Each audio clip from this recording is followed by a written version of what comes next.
الانبیاء والمرسلین ثم الصلاة والسلام علی رسولہ الکریم وعلی اہل بیتہ الطیبین الطاہرین المعصومین المظلومین المنتجبین سیما بقیۃ اللہ فی الارضین اللہم صلی علی محمد وعلی محمد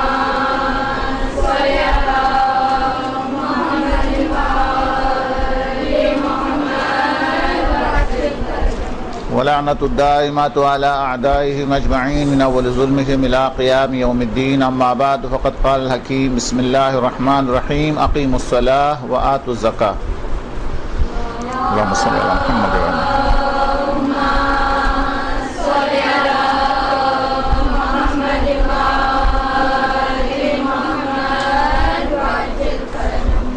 ہماری گفتگو نماز کے بارے میں ہے. نماز کے متعلق اس سے پہلے جو ہے وہ میرے خیال میں ایک درس ہوا اور آج ہمارا دوسرا درس ہے. اور یہ تو بیان ہوا تھا کہ نماز کے اندر کتنی چیزیں واجب ہے. کتنے چیزیں واجب ہے؟ 6 چیزیں. ماشاءاللہ سب نے اتفاقاً جواب غلط دیا. 11 چیزیں واجب ہے. درست ہے. واجبات نماز 11 ہے. واجبات نماز 11 ہے. واجبات نماز میں سے ارکان نماز کتنے ہیں؟ ہاں یہ جو ہے آپ نے یاد دلایا تھا کہ 5 تو 6 تو کچھ بھی نہیں ہے. یا تو ارکان نماز 5 ہے, واجبات نماز 12 ہیں. 11 ہے. بھلے اچھا, ابھی ہم دوبارہ شروع کرتے ہیں ارکان نماز کو, چونکہ مکمل نہیں ہوا تھا. ارکان نماز کے لیے جو لفظ آپ کو دیا گیا تھا وہ آپ کو یاد ہے؟ کیا ہے؟ نقترسو. یہ نون ہے, یہ قاف ہے, یہ سین ہے. نقترسو. نون سے مراد کیا ہے؟ نیت ارکان نماز میں شامل ہے. نماز نیت سے مراد یہ ہے کہ ظہر ہے تو ظہر کی نیت کرے, عصر ہے تو عصر کی نیت کرے, ادا ہے تو ادا کی نیت کرے, قضا ہے تو قضا کی نیت کرے. نیت جو ہے, نیت کا دوسرا اہم حصہ کیا ہے؟ اہم حصہ جو ہے وہ قربتاً الی اللہ ہے. اگر اس کے اندر ریاکاری آ جائے تو نماز باطل ہے. ریاکاری سے مراد یعنی دکھاوا پوری نماز کے اندر ہو تب بھی نماز باطل ہے. یعنی پوری نماز کسی کو دکھانے کے لیے یا خدا اور بندے دونوں کو راضی کرنے کے لیے, دونوں کو خوش کرنے کے لیے مشترکہ ہو تب بھی نماز باطل ہے. اور پوری نماز کے اندر دکھاوا اور ریاکاری ہو تب بھی باطل ہے. یا صرف الحم اور سورہ کے اندر جو ہے وہ ریاکاری دکھا دے تب بھی باطل ہے. یا سجدہ طولانی کر کے ریاکاری کرے تب بھی باطل ہے, جو کہ واجبات ہے. حتیٰ یہاں تک کہ مستحبات یعنی قنوت وغیرہ کے اندر بھی دکھاوا آ جائے تو حالانکہ قنوت مستحب ہے, پوری نماز کیا ہے؟ باطل ہے. اسی طریقے سے دکھاوا کے لیے جماعت کے ساتھ پڑھنا, یعنی جماعت کے اندر دکھاوا اور ریاکاری آ جائے, حالانکہ نماز جماعت ایک الگ چیز ہے. نماز جماعت کے ساتھ پڑھنے کا مقصد اس کا ریاکاری اور دکھاوا ہو تب بھی نماز باطل ہے. یا اسی طریقے سے اول وقت نماز پڑھنے کے اندر اگر دکھاوا ہو تب بھی باطل ہے. اسی طریقے سے ایک مخصوص جگہ پر, مسجد میں ایک مخصوص جگہ پر اس لیے پڑھتا ہے تاکہ لوگ اس کی تعریف کریں, لوگ اس کو اچھا سمجھے, تب بھی ریاکاری کی صورت میں نماز باطل ہے. یہ تو کلیئر ہو گیا. نیت کے بارے میں پہلے درس ہو چکا. ہاں نماز باطل ہے, بالکل نماز باطل ہے ان تمام صورتوں میں جو میں نے ابھی نے گنتی کر کے بتا دیا آپ کو. واجبات کے اندر کرے ریاکاری کرے تب بھی باطل, مستحبات میں کرے تب بھی باطل. اول وقت میں نماز پڑھنے کا مقصد ہے یہی ہے دکھاوا اور ریاکاری ہے تب بھی باطل ہے. اسی طریقے سے ایک مخصوص جگہ پر نماز پڑھنا, اول وقت میں نماز پڑھنا جماعت کا نہیں, کسی قسم کی ریاکاری اور دکھاوا عمل کو جو ہے وہ باطل کرتا ہے. اور بعض علماء اور مجتہدین تو یہاں لکھتے ہیں نہ فقط عمل باطل ہے بلکہ نماز باطل ہونے کے علاوہ ریاکاری کر کے, شرک کر کے ایک گناہ عظیم بھی اس نے انجام دے دیا ہے. درست. اس کے بعد دوسرا واجب قاف کیا ہے؟ قیام. اس کے بارے میں ہم نے درس کم دیا ہے. قیام یعنی آپ کہہ سکتے ہیں کہ ہم 3 قسم کا قیام رکھتے ہیں. ایک تو ہے تکبیرۃ الاحرام کے وقت کا قیام. دوسرا قیام جو الحم اور سورہ پڑھتے وقت ہم جو قیام رکھتے ہیں. تیسرا قیام رکوع میں جانے سے پہلے جو قیام ہے جس کو کہتے ہیں قیام متصل برکوع. یہاں پہ جو قیام آیا ہے اس قیام سے مراد قیام متصل برکوع ہے. قیام متصل برکوع کا معنی کیا ہے؟ قراءت سے فارغ ہونے کے بعد تھوڑی دیر تک جو ہے خاموش رہنا, اس کے بعد تکبیر پڑھ کے سجدے کے اندر جانا. قراءت کو پڑھتے پڑھتے نماز رکوع کے اندر چلے جانے سے قیام متصل برکوع ختم ہوتا ہے اور نماز کیا ہے؟ باطل ہے. قیام متصل برکوع کسے کہا؟ رکوع سے پہلے, قراءت کے بعد رکوع سے پہلے جو قیام ہے وہ بہت اہم ہے. اور تکبیرۃ الاحرام کے وقت بھی ہمارا بدن کے اندر حرکت نہ ہو, وہ والا قیام بھی بہت ہی اہم ہے کہ اگر یہ قیام رہ جائے, چاہے جان بوجھ کے ہو, چاہے سہون ہو, چاہے بھولے سے ہو, نماز باطل ہے. درست. لیکن اس کے علاوہ الحم اور سورہ پڑھتے وقت بھی قیام جو ہے وہ قیام واجب جو ہے وہ بھی قیام واجب ہے, لیکن وہ ارکان نماز میں شامل نہیں ہے. الحم پڑھتے وقت بھی قیام واجب ہے. اچھا, سب سے پہلے میں بتاؤں کہ واجب اور واجبات نماز اور ارکان نماز میں کیا فرق تھا. واجبات نماز اگر جان بوجھ کے چھوڑے تو نماز باطل ہے, لیکن اگر بھولے سے چھوڑے تو نماز باطل نہیں ہے. ارکان نماز چاہے جان بوجھ کے چھوڑے تب بھی نماز باطل ہے, مسئلہ نہ ہونے کی معلوم نہ ہونے کی وجہ سے چھوڑے تب بھی باطل ہے. ارکان نماز کے اندر خلل پیدا ہوتے ہی نماز باطل ہے. لیکن واجبات نماز میں ایسا نہیں ہے. واجبات نماز جان بوجھ کے چھوڑے تو باطل ہے, لیکن جان بوجھ کے نہیں, ایسا اشتباہاً غلطی سے بھولے سے اگر وہ واجب کے اندر کمی ہو جائے تو نماز باطل نہیں ہے. یہ مسئلے کی وضاحت آگے اور ہو جائے گی. اچھا, قیام جو ہے کس کے لیے ضروری ہے؟ قیام نماز واجب کے لیے. اگر ہماری نماز واجب ہے تو قیام بھی واجب ہے, لیکن نماز مستحب کے اندر قیام ضروری نہیں ہے. وہ بیٹھ کے بھی پڑھ سکتے, کوئی مجبوری کے بغیر وہ بیٹھ کے نماز پڑھ سکتے ہیں. درست. واجب نماز کے اندر جو قیام ہے وہ تکبیر اور قیام متصل رکوع تو واجب ہونے کے علاوہ ارکان نماز ہے, لیکن الحم اور سورہ پڑھتے وقت جو قیام ہے وہ قیام نماز واجب کے اندر واجب ہے. حالت امکان کے اندر کھڑے ہو کے نماز پڑھنا واجب ہے. مستحب نماز جان بوجھ کے بیٹھ کے پڑھ سکتے ہیں, اس کے لیے قیام ضروری نہیں ہے, یہ تو واضح ہے. اور باقی الحم اور سورہ پڑھتے وقت جو نماز واجب ہے اس کے اندر قیام یعنی کھڑے ہو کے نماز پڑھنا حالت امکان میں واجب ہے. کون سا سمجھ میں نہیں آ رہا, کون سا مسئلہ ہوگا؟ میں جلدی بولتا ہوں اس لیے.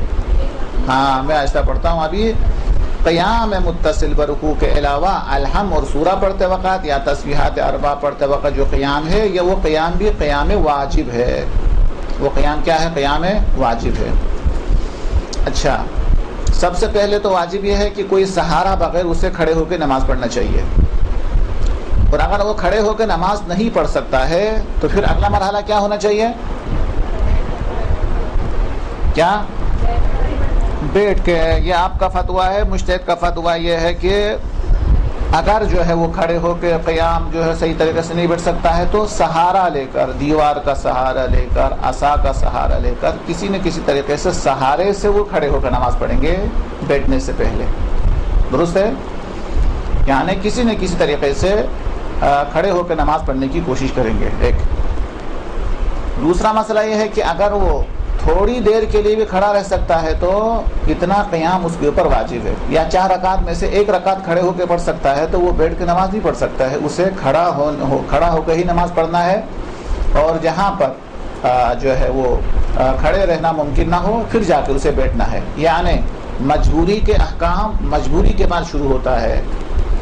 جہاں کھڑے ہو کے رہنا ناممکن ہوا پھر وہاں سے جو ہے وہ کھڑے ہو کے بیٹھ کے نماز پڑھیں گے. جب تک سہارا بغیر سورہ حمد ہی پڑھ سکتے ہیں تو وہ نماز پڑھیں گے کھڑے ہو کے.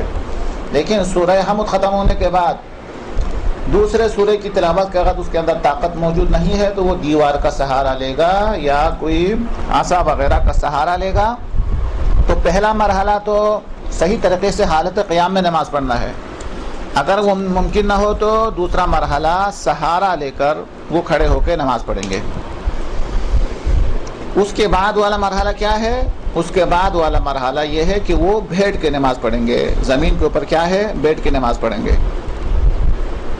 جس طریقے سے تشہد کے اندر ہم بیٹھتے ہیں اسی طریقے سے بیٹھیں گے.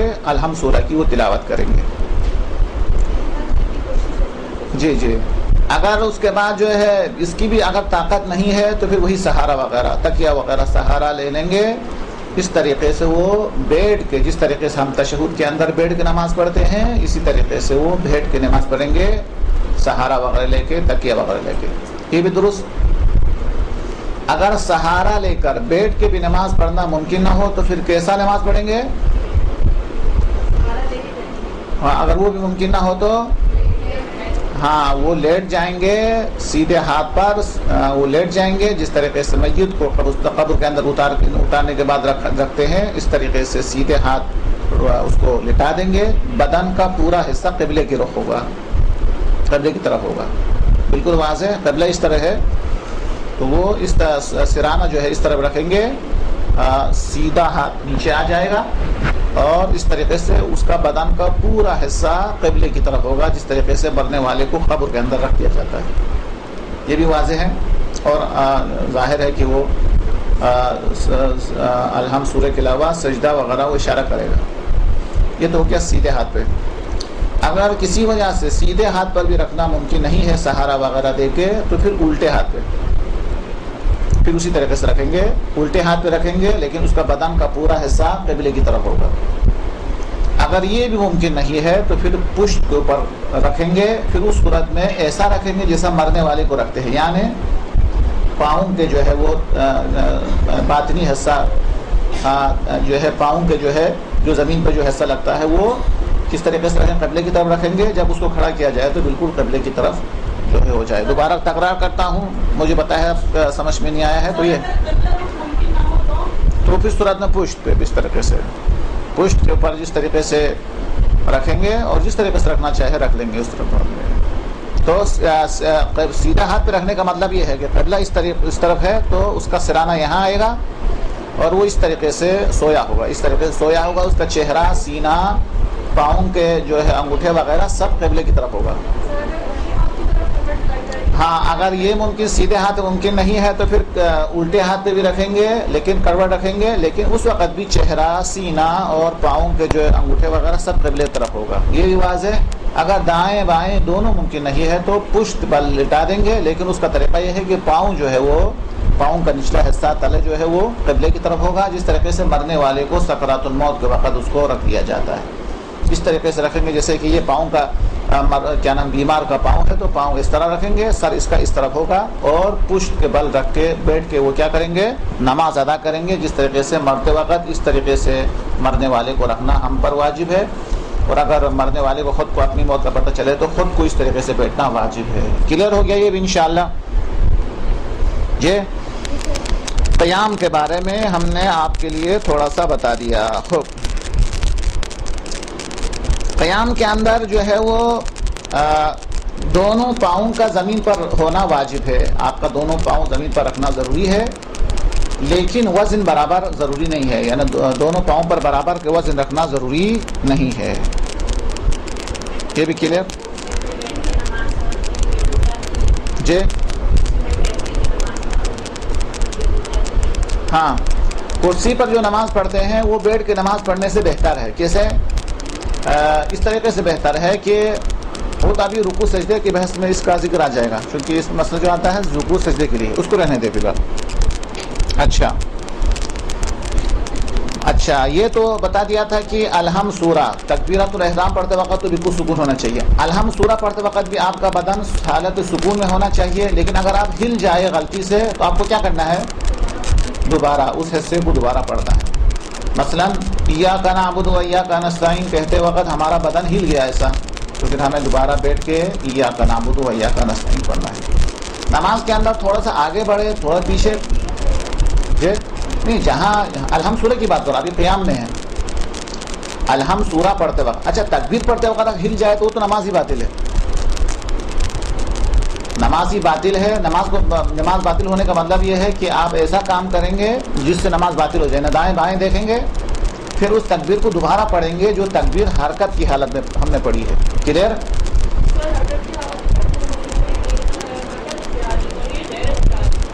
ہاں جی ہاں اختیاری ہو غیر اختیاری ہو، چونکہ وہ قیام تکبیرۃ الاحرام رکن ہے. اگر ہمیں احساس ہوا، یقین ہوا کہ ہم نے حرکت کی حالت میں جو ہے تکبیر پڑھی ہے، تو پھر ہمیں دوبارہ تکبیر پڑھنی ہے، لیکن تکبیر پڑھنے سے پہلے نماز کو باطل کرنے والی کوئی کام کرنا ہے، مثلا چہرہ قبلہ سے رخ کر کے ایسا کوئی کام کرنا ہے جس سے نماز باطل ہو، اس کے بعد دوسری تکبیر پڑھنی ہے. کلیئر؟ ہاں وہ الگ ہے، مستحبات ہے سات تکبیرات پڑھنا. ابھی ہم صرف واجبات کو پہلے بتا رہا ہوں میں. پہلے مستحبات تو بہت ساری دعائیں بھی ہے، جیسے کہ تکبیر پڑھنے کے بعد اعوذ باللہ پڑھنا مستحب ہے، یا محسن قد اتاک المسیء انت المحسن وانا المسیء فتجاوز عن سیئات المسیء وغیرہ دعائیں بھی بہت ساری ہے. 7 تکبیرات بھی مستحب ہے. درست ہے، آپ نے فرمایا 7 تکبیر مستحب ہے. جی اللہ اکبر بغیر تکبیرات کے بھی ہم پڑھ سکتے ہیں. 7 تکبیر کی نیت سے ہم کیا کریں گے؟ اقامہ ختم ہونے کے بعد اللہ اکبر اللہ اکبر اللہ اکبر 6 تکبیر پڑھیں گے، اور اس کے بعد 7واں تکبیر جو ہے تکبیرۃ الاحرام کی نیت سے ہم پڑھیں گے. تو اس طریقے سے ہماری نماز شروع ہو جائے گی. درست؟ تکبیر کے بعد اعوذ باللہ پڑھنا مستحب ہے، اور بھی مختصر دعائیں اور لمبی دعائیں بھی تکبیر کے بعد پڑھنے کی ہے، لیکن ابھی ہم قیام کے بارے میں پڑھ رہے ہیں. آہستہ پڑھوں؟ چلے جناب ٹھیک ہے. کیا؟ نہیں نیت کرنے کے بعد. جی ہاں نیت، نماز ظہر کی نیت کرنے کے بعد، نماز عصر کی نیت پڑھنے کے بعد ہم یہ نیت کریں گے کہ میں 7 تکبیرات پڑھوں. تو اس کے بعد اللہ اکبر اللہ اکبر اللہ اکبر. ہاتھوں کو بلند کرنا الگ مستحب ہے، تکبیر کو ادا کرنا الگ ہے، دونوں الگ الگ عمل ہے. جی ہاں وہ بھی پڑھ سکتے ہیں اگر. جی ہاں آہستہ سے 6 دفعہ پڑھیں، اور 7واں جو ہے وہ تکبیرۃ الاحرام ہے نیت.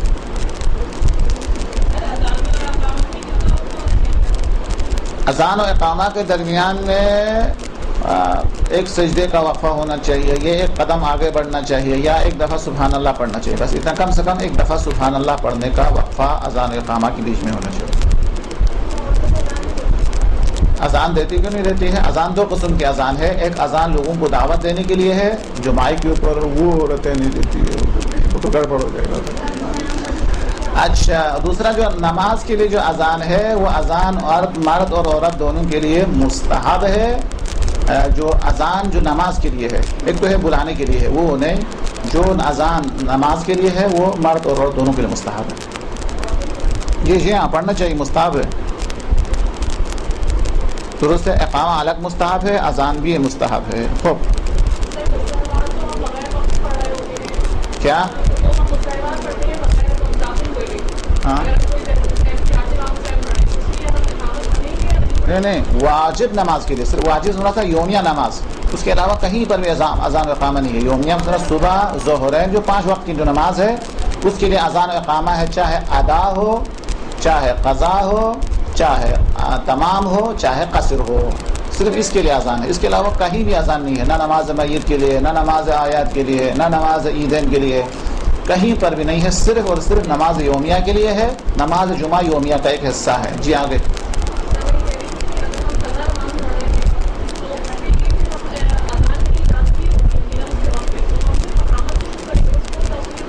اذان و اقامہ دونوں الگ الگ مستحب ہے. یعنی اذان و اقامہ کو یہ نہیں سمجھے کہ جیسے کہ صبح کی 2 رکعت، ایسا نہ سمجھے. اذان الگ مستحب ہے، اقامہ الگ مستحب ہے، دونوں الگ الگ مستحب ہے. آپ چاہے تو اذان و اقامہ دونوں دے دے، چاہے تو صرف اقامہ دے دے، کوئی فرق نہیں پڑتا. جی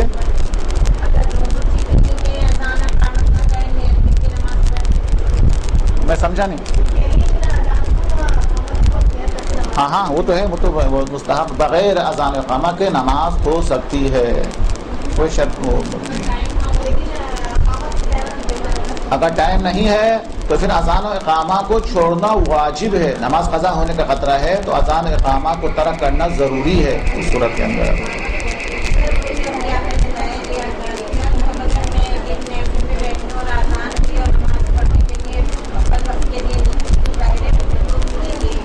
ہاں درست. اذان کا سننا اذان دینے کے برابر ہے. آپ نے صحیح یاد دلایا. اذان سننا اذان دینے کے برابر ہے.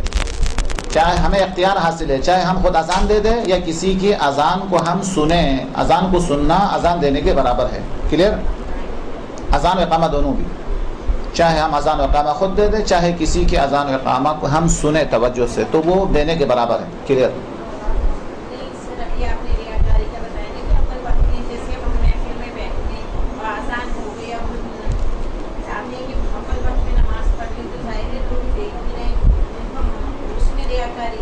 ریاکاری خود انسان کا ارادہ کیا ہے کہ وہ کیوں اس وقت پڑھنے. ہاں ان کا ریاکاری نہیں ہے. جی ہاں جی نیت کے اوپر ہے. نیت کرنے والے کا اس کا مقصد کیا ہے؟ مقصد یہ ہے کہ اگر دکھاوا ہے، لوگوں کے اوپر روب جمانا ہے، تو پھر صورت میں ریاکاری ہے، ورنہ ریاکاری نہیں ہے. کلیئر ہے ابھی انشاءاللہ؟ بڑے تکبیرۃ الاحرام کو پڑھنے کا طریقہ بتا دیا تھا، پھر تکرار کرتا ہوں. اللہ کو موٹا کر کے، اکبر را کے آخر میں ضمہ ہے، اللہ اکبر. اگر آپ اللہ اکبر کو بسم اللہ کے ساتھ اگر آپ ملا لے، درمیان میں فاصلہ نہ ڈالے، تو اللہ اکبر کہہ کر را کو ضمہ دینا واجب ہے، پیش دینا واجب ہے، یعنی اگر آگے ملا کے پڑھے تو. کلیئر؟ اللہ اکبر. پھر تھوڑا سا وقفہ ہے، اس کے بعد بسم اللہ الرحمن الرحیم. اللہ اکبر بسم اللہ الرحمن الرحیم پڑھے تو نماز میں اشکال پیدا ہوتا ہے. اللہ اکبر، تھوڑا سا وقفہ، اس کے بعد بسم اللہ الرحمن الرحیم. اگر جلدی پڑھنا ہے تو اللہ اکبر بسم اللہ الرحمن الرحیم. یہ کوئی اچھا عمل نہیں ہے، تو بہتر یہ ہے اللہ اکبر، تھوڑا سا وقفہ، اس کے بعد بسم اللہ الرحمن الرحیم. اس طریقے سے پڑھنا ضروری ہے. اللہ اکبر بسم اللہ الرحمن الرحیم پڑھے تو غلط ہو جاتا ہے، چونکہ آپ نے وقف نہیں کیا اور ضمہ کو بھی ظاہر نہیں کیا، اس وجہ سے. کلیئر؟ یہ ہے تکبیرۃ الاحرام کے حوالے سے. اچھا، قیام کے بارے میں ابھی ہم کچھ مستحبات کے بارے میں ہم آپ کو بتانا چاہ رہے تھے کہ کیا نام ہے، قیام کے اندر دونوں پاؤں کے اوپر وزن برابر رکھنا ضروری تو نہیں ہے. دونوں پاؤں پر برابر وزن رکھنا ضروری نہیں ہے، لیکن مستحب ضرور ہے، یعنی بیلنس کے ساتھ رہنا مستحب ہے. خواتین حالت قیام کے اندر ہاتھ کس طریقے سے رکھے، اس کو اختیار حاصل ہے. بہتر طریقہ تو یہ ہے کہ سینے کے اوپر رکھ لے، درست ایسے. اور اگر نہیں ہے تو پھر انگلیاں بند ہو، بالکل کلوز ہو کے، ہاتھ جو ہے وہ بالکل کیا نام ہے گھٹنے کے برابر انگلیاں بند ہو اور سامنے رکھنا چاہیے. ویسے خواتین کے لیے بہتر یہ ہے کہ وہ سینے کے اوپر اپنا ہاتھ رکھ کر، ہاتھ باندھنا نہیں ہے، سینے کے اوپر ہاتھ رکھنا. جی. اچھا، نماز کے اندر ہر ایک کے لیے حکم ہے. ہماری آنکھوں کے لیے کیا کیا حکم ہے، اس کے لیے چند احکام ہے. مثلا اچھا، یہ تو پہلے یہ ہے کہ نماز کے اندر آنکھیں بند کرنا مکروہ ہے مطلقاً. نماز کے اندر آنکھوں کا بند کرنا مکروہ ہے، یعنی مکروہ کا مطلب یہ ہے کہ نماز کے ثواب میں کمی آتی ہے. درست؟ نماز کے اندر آنکھیں بند کرنا مکروہ ہے. حالت قیام میں الحمد سورہ پڑھتے وقت ہماری نظریں کہاں ہونی چاہیے؟ بالکل واضح، ماشاءاللہ، سجدگاہ پر ہماری نظریں ہونا چاہیے. آپ سجدگاہ کے اوپر ہماری نظریں ہوں اور سورہ حمد کی تلاوت کرے تو کتنا اچھا لگے گا. بسم اللہ الرحمن الرحیم، خدا رحمان اور خدا رحیم ہے. اس کو خیال آئے گا کہ اللہ نے مجھے مٹی سے بنایا ہے، وہ کتنا رحمان الرحیم ہے. الحمدللہ رب العالمین، تمام تعریفیں اللہ کے لیے مخصوص ہے جو عالمین کا رب ہے. ذہن میں آئے گا وہ کتنا بڑا رب ہے، جو مٹی سے مجھ جیسا انسان کو اللہ نے خلق کیا.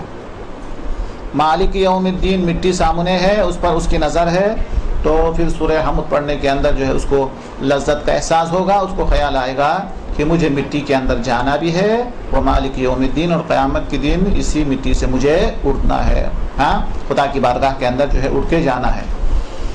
تو حالت قیام کے اندر جو ہے قراءت کے وقت ہماری نظر، آنکھیں بند کرنا مکروہ ہے، ہماری نظر ہوگی سجدگاہ پر، مٹی پر. یہ تو ہو گیا حالت قیام میں. حالت رکوع میں کہاں ہوگی ہماری نظریں؟ ہاں، پاؤں کے انگوٹھے پر، جہاں ہمارے پاؤں ہے، پاؤں کے درمیان یا پاؤں کے انگوٹھے پر ہماری نظریں ہو، وہ ہمارے لیے مستحب ہے، واجب نہیں ہے، مستحب ہے. حالت سجدہ میں ہاں ناک کے دونوں طرف ہماری نظریں ہونی چاہیے، یہ بھی مستحب ہے، آنکھیں بند کرنا مکروہ ہے۔ اور آخری حالت تشہد اور سلام میں ہماری نگاہ دامن میں ہماری نظر ہونی چاہیے، ٹھیک ہے، دامن یعنی گود میں، درست ہے۔ ہاں پاؤں جی، ہاں پاؤں کی طرف، پاؤں کے جو ہمارے سجدے کے حالت کے اندر ناک کے دونوں طرف، یعنی اس طرح مکروہ ہے جی، مکروہ کہا بتائے، نماز مکروہ ہے، ثواب کم ہوتا ہے، نماز باطل نہیں ہے، ثواب کم ہوتا ہے۔ آنکھیں کھلی ہوئی نہیں چاہیے ہر جگہ۔ اچھا بالکل، نماز کے اندر اول سے لے کر آخر تک آنکھوں کا بند کرنا مکروہ ہے، ختم ہو گئی بات۔ نماز کے بعد اس کو اختیار ہے، نماز کے بعد اس کو آنکھیں بند رکھے یا آنکھیں کھلا رکھے، اس کے لیے کوئی نہیں۔ خوب اچھا، مرد ہے تو حالت قیام کے اندر دونوں پاؤں کے درمیان کم سے کم 4 انگلی جو بند ہو، کم سے کم اتنا فاصلہ، اور زیادہ سے زیادہ ایک بالش، ایک ہاتھ کے برابر مرد کے لیے۔ لیکن خواتین کے لیے دونوں پاؤں کو جو ہے ایک دوسرے سے جڑے ہوئے ملا کے رکھنا مستحب ہے۔ مرد ہے تو دونوں پاؤں کے بیچ میں حالت الحم پڑھتے وقت، سورہ قل هو اللہ کی تلاوت کے وقت دونوں پاؤں کے بیچ میں جب وہ کھڑے ہیں تو کتنا ہونا چاہیے؟ کم سے کم مرد کے لیے کم سے کم 4 انگلی بند، اس سے لے کر زیادہ سے زیادہ ایک بالش، ایک ہاتھ، یعنی اس سے زیادہ نہیں ہونا چاہیے، ایک بالش سے زیادہ نہیں ہونا چاہیے، فاصلہ 4 انگلی سے کم نہیں ہونا چاہیے مرد کے لیے۔ اور خواتین کے لیے پاؤں کو بالکل ایک دوسرے سے ملا کر رکھنا چاہیے، درست۔ یہ بھی اللہ کا شکر ہے ختم ہوا۔ اس کے بعد کیا ہے؟ تا سے کیا ہے؟ تکبیرۃ الاحرام ہے، اس کا ذکر ہو چکا، الحمدللہ، یہ اور الحمدللہ۔ اور اس کے بعد را ہے، را سے کیا ہے؟ رکوع ہے۔ رکوع کے بارے میں بتا دیا تھا کہ رکوع کی بہت اہمیت ہے، رکعت رکوع سے بنتی ہے، 1 رکعت یعنی 1 رکوع، 2 رکعت یعنی 2 رکوع۔ رکوع کے اندر جو ہے انسان کو کتنا جھکنا ہے؟ اچھا، رکوع وہ رکوع شمار ہے جو قرات کے بعد تسلسل کے ساتھ ہو، قیام متصل پر رکوع کے ساتھ ہو۔ رکوع کی نیت سے اگر ہم اتنا جھک جائے کہ ہمارا ہاتھ ہمارے زانوں پر، گھٹنے پر ہمارا ہاتھ پہنچ سکتا ہے، تو یہ نیت کے ساتھ اس طرح جھکے تو یہ ہمارا رکوع شمار ہوگا۔ کسی اور مقصد کے لیے جھکے تو وہ رکوع شمار نہیں ہوگا۔ رکوع کی نیت سے اتنا جھک جانا کہ ہمارے دونوں ہاتھ زانوں تک یا گھٹنے تک پہنچ سکے تو یہ ہمارا رکوع ہوگا۔ یہ اگر کھڑے ہو کے نماز پڑھتے ہیں تو، لیکن اگر ہم بیٹھ کے نماز پڑھتے ہیں تو کتنا جھکنا چاہیے؟ جس طرح سے ہم نماز عشاء کی 2 رکعت نماز جو ہم بیٹھ کے پڑھتے ہیں تو کتنا جھکنا چاہیے؟ ہاں، یعنی کم سے کم جو ہے وہی گھٹنے کے برابر، جہاں ہمارا گھٹنا ہے اتنا مستحب ہے۔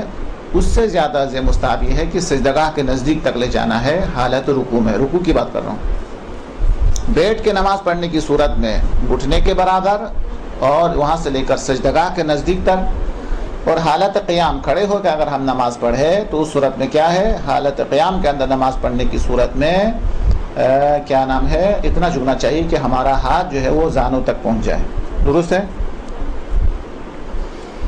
اچھا، خواتین کے لیے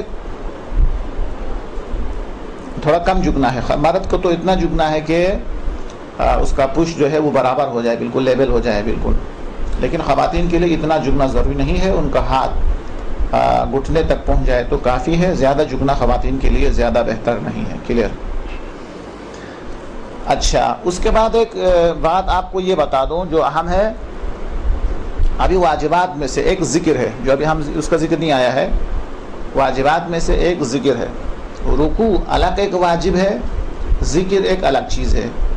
یعنی اگر ہم رکوع کی نیت سے ہمارا ہاتھ زانوں تک یا گھٹنے تک پہنچا، اس کے بعد ہم بھولے سے سبحان رب العظیم نہیں پڑھا یا 3 دفعہ سبحان اللہ نہیں پڑھا، اگر ہم بھول کے کھڑے ہو جائے تو ہمارا رکوع ہو چکا ہے، کیونکہ رکوع جھکنے کا نام ہے جو یہاں پہ ذکر ہو رہا ہے، جو کس میں سے ہے؟ ارکان نماز میں سے ہے۔ ارکان نماز سے مراد یہ ہے کہ اگر ہم جھکے ہیں رکوع کی نیت سے اور ذکر پڑھے بغیر، تسبیح پڑھے بغیر اگر ہم رکوع سے سر اٹھائیں گے تو ٹھیک ہے، ہمارا سبحان ربی الاعلی، سبحان ربی العظیم جو ذکر تھا وہ رہ گیا ہے، لیکن ہمارا رکوع ہو چکا ہے، رکوع کلیئر ہے کہ ہم کھڑے تھے، رکوع میں گئے اور دوبارہ کھڑے ہونے سے ہمارا رکوع مکمل ہوا، چاہے ہم نے رکوع کے اندر کچھ پڑھا ہو چاہے ہم نے کچھ نہیں پڑھا ہو۔ ذکر الگ ایک واجب ہے، یہ بھی ایک نئی کیا نام ہے اہم بات ہے، اس کا خیال رکھنا ضروری ہے۔ یہ کلیئر ہو گیا، سمجھ میں آیا کہ نہیں کر پھر باطل ہے۔ اچھا ایک چیز بتانا پھر بھول گیا تھا، آپ نے یاد دلا، اچھا ہوا۔ ارکان نماز اگر کم ہو جائے تب بھی نماز ہے، بڑھ جائے تب بھی نماز باطل، زیادہ ہو جائے تب بھی نماز باطل ہے۔ یعنی تکبیر 1 کے بجائے 2 پڑھے، نماز باطل ہے۔ رکوع 1 کے بجائے ڈبل کرے، نماز باطل ہے۔ سجدہ 1 اضافہ کرے، باطل ہے۔ باقی تو کیا نیت تو جتنی دفعہ زیادہ ہو کوئی حرج نہیں۔ تو رکوع اگر ڈبل ہو جائے تو نماز باطل ہے۔ رکوع کس کہا لیکن وہ بھی تو سمجھ میں آ جائے نا، رکوع یعنی رکوع کی نیت سے اتنا جھک جانا کہ ہمارا ہاتھ گھٹنے تک پہنچے، رکوع کی نیت سے جھکے تو وہ رکوع ہے۔ ویسا کوئی چیز اٹھانے کے لیے کسی اور مقصد کے رکے وہ رکوع شمار نہیں ہے، درست؟ چھوٹ جائے، سجدہ سے پہلے یاد آ جائے تو ہم کھڑے ہو جائیں گے، اگر سجدے میں جانے کے بعد یاد آ جائے تو نماز باطل ہے، پھر دوبارہ سے پڑھیں گے۔ ارکان نماز میں خلل پیدا ہوا، ہماری نماز باطل ہو جائے گی۔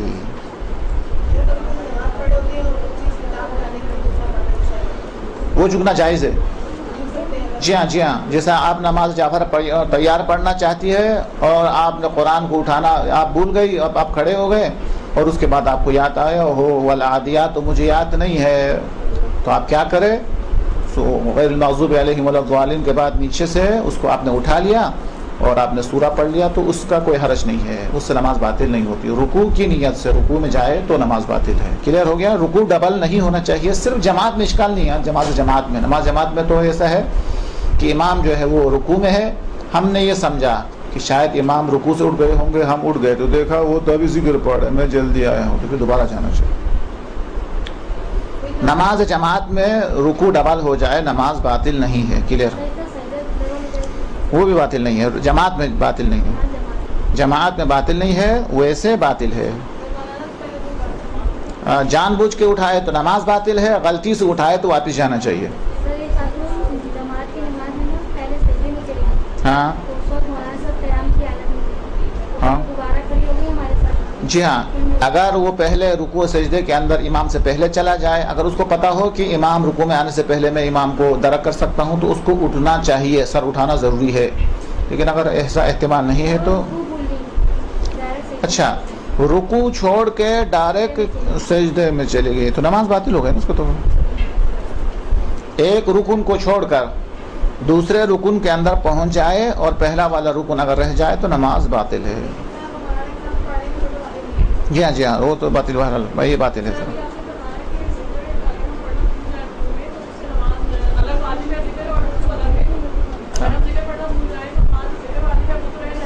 ہاں وہ رہ جائے گا، نماز باطل نہیں ہے۔ وہ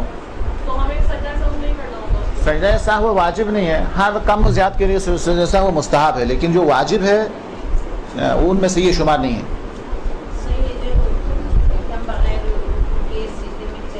ہاں نماز باطل نہیں، اگر آپ رکوع چھوڑ کے سجدے میں جائے تو نماز باطل، کلیئر، ختم۔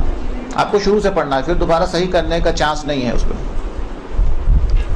اس میں کیا مسئلہ ہوا کہ لمبا تو نہیں تھا، رکوع اگر رہ جائے، غلطی سے رہ جائے، جان بوجھ کے رہ جائے، جو بھی ہو، اگر ہم سجدے کے اندر جانے کے بعد ایک تو ہوتا ہے شک ہو جائے کہ میں نے رکوع کیا نہیں کیا، اس شک کا تو کوئی اعتبار نہیں ہے، وہ شک نہ ہونے کے برابر ہے، نماز صحیح ہے۔ لیکن ایک دفعہ یقین حاصل ہو جائے کہ میں نے رکوع نہیں کیا ہے سجدے میں تو نماز باطل ہے۔ کلیئر؟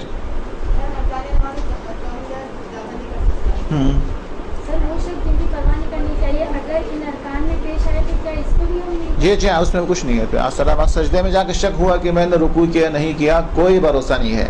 تکبیر پڑھنے کے بعد شک ہو جائے کہ میں نے نیت کی نہیں کی، اس شک کا کوئی اعتبار نہیں ہے۔ الحم پڑھتے وقت آپ نے شک کیا کہ تکبیر پڑھی یا نہ پڑھی، اس شک کا کوئی اعتبار نہیں ہے۔ رکوع میں جانے کے بعد شک ہو جائے کہ الحم سورہ پڑھا یا نہیں پڑھا، شک ہو جائے، کوئی اشکال نہیں ہے۔